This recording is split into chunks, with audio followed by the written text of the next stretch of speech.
Hi, I'm Vanessa and I'm from Bundaberg, Queensland. My husband Glenn and I have 2 children. We have a son, Andrew, and we have a daughter, Maddison. So Maddison is a very outgoing little girl. She's very bubbly, loves people and loves just being a child and life. So last year in July we'd gone on a family holiday to New Zealand and Maddison kept saying that her leg hurt all the time. She was just really sad and wanted to cry all the time and stopped eating and drinking. So we knew that something wasn't right. So we took her up to the hospital and initially they thought she was okay, just keep an eye on her, but quite quickly things started to change. So when the doctor first said to us that Maddison had cancer, it felt surreal as though it was happening to somebody else.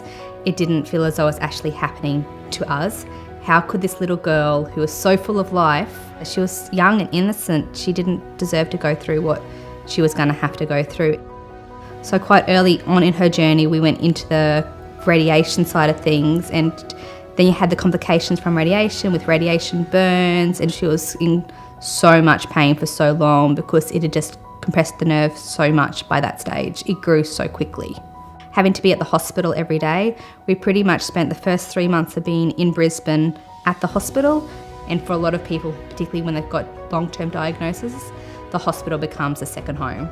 And it's everything else that these foundations do as well that is to help you feel as though you're at home in the hospital. So we're on the homeward stretch now. We're in Maddison's last cycle of chemo. It's shrunk so much from its initial size now, it's hard to think that this once huge lump is now this little tiny speck on a scan that they can hardly even see. So it's amazing to see how far she's come since July.